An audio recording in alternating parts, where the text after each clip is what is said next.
Eicher ટેમ્પોમાં પ્રોહિબિશનના જથ્થા સાથે આરોપીને ઝડપી પાડતી તાપીની local crime branch police.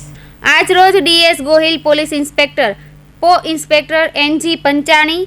LCB Tapi નાઓની સીધી સૂચના અને માર્ગદર્શન હેઠળ સ્ટાફના પોલીસ માણસોએ પોતાના અંગત બાતમીદારો રોકેલા હતા, જે નાઇટ રાઉન્ડ પેટ્રોલિંગમાં હતા। દરમિયાન સાથેના એએસઆઈ બિપિન રમેશભાઈઓને ખાનગી રહે સંયુક્ત બાતમી મળેલ કે મહારાષ્ટ્ર રાજ્યના નવાપુર તરફથી એક આઈસર ટેમ્પો નંબર GJ23AT9598 જે દારૂથી ભરી આવે છે એમ બાતમીના આધારે સોનગઢ તાલુકાના મંડળ ટોલ નાકા ખાતેથી નેશનલ હાઈવે નંબર 53 સોનગઢથી વ્યારા તરફ જતા રોડ પર સોનગઢ તરફથી આવતા વાહનોના રજિસ્ટ્રેશન નંબર આધારે વોચમાં હતા। દરમિયાન ટેમ્પો ઊભો રાખવી ટેમ્પામાં મૂકેલ સિલ્વર કલરનું લોખંડ પતરાનું બોક્સ બાબતે પૂછપરછ કરતા સદર વાહન ચાલકે સદર ટેમ્પોમાં મૂકેલ બોક્સમાં કંઈ ભરેલ નથી, તે વોટર કુલિંગ મશીન છે તેમ જણાવ્યું હતું। જેમાં આઈસર ટેમ્પોના ચાલકે વધુ પૂછપરછ કરતા આઈસર ટેમ્પામાં મૂકેલ બોક્સમાં ઇંગ્લિશ દારૂનો જથ્થો ભરેલો હોવાનું કબૂલાત કરતા હોય આરોપી અજયકુમાર